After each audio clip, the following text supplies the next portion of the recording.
Hello students, this video is all about bending equation of beam. इससे पहले मैंने कुछ चीज़ें आपको पढ़ा रखी हैं इसमें जो चीज़ें यूज़ होंगी जैसे कि moment of area, moment of inertia, ये सब चीज़ें, तो उन चीज़ों का यूज़ है इस इक्वेशन में। सबसे पहले बेंडिंग इक्वेशन स्टार्ट करने से पहले बेंडिंग के कुछ बेसिक कॉन्सेप्ट मैं आपको समझा देता हूँ। सपोज़ करिए कोई बीम है, मैंने पहले भी क्लास में बता रखा है ये सब चीज़ें। कोई बीम,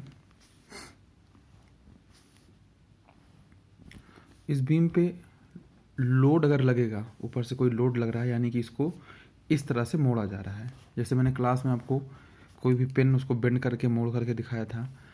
जब इस तरह से मोड़ा जा रहा है तो बीम का शेप कुछ इस तरह से हो जाएगा।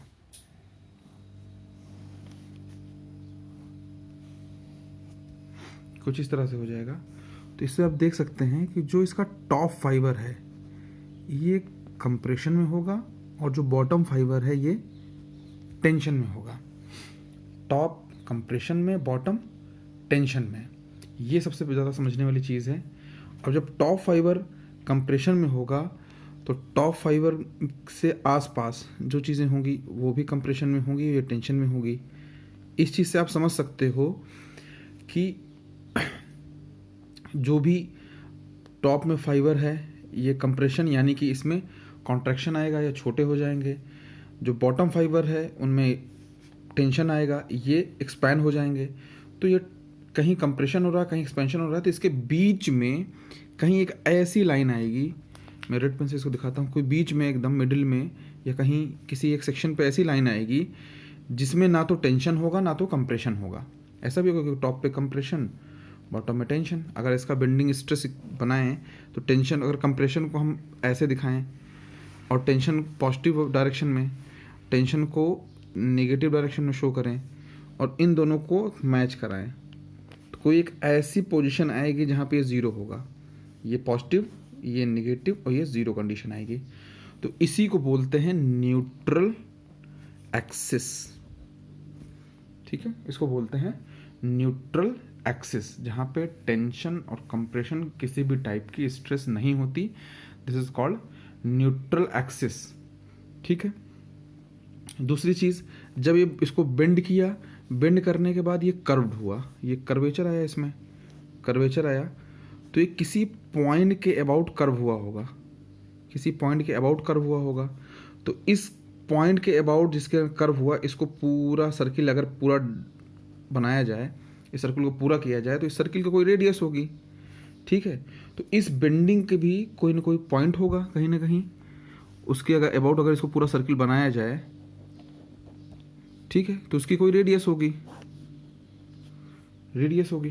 तो इस रेडियस को बोलते हैं, जो कर्व्ड हुआ है, इस रेडियस, जो भी रेडियस बनेगा, जिस भी रेडियस सर्किल बनेगा, इसको बोलेंगे रेडियस ऑफ कर्वेचर।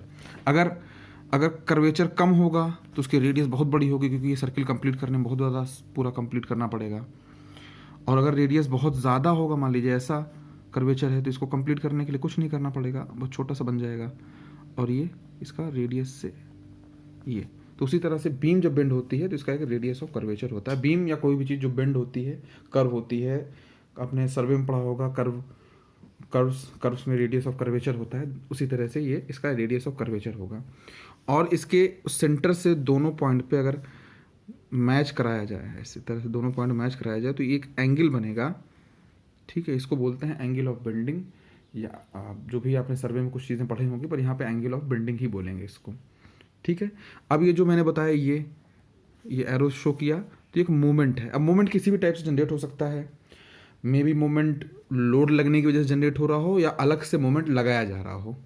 इस चीज़ को बोलते हैं मोमेंट, इसका जो अप्लाई होगा। अभी ये सब चीज़ें मैं प्रिलिमिनरी बता रहा हूँ, इसको अभी एक्सप्लेन करूँगा जब, तो वहाँ ये सब चीज़ें यूज़ होंगी। एक चीज़ और भी है आपका, जो मैंने क्लास में पढ़ाया था, आई सेक्शन, एल सेक्शन का सेंट्रॉइड, मोमेंट ऑफ इनर्शिया की डेरिवेशन कराया था। वहाँ पे एक कंडीशन में पढ़ाई थी, ये इक्वेशन पढ़ाई थी, summation of Y into D A, या integration of Y into D A. ये था मोमेंट ऑफ एरिया। ठीक है। अब जब वही moment of moment of area निकालते थे, मोमेंट ऑफ एरिया, तो इसको बोलते थे moment of inertia I, moment of inertia I. इसका भी यूज़ यहाँ पे है, ठीक है। तो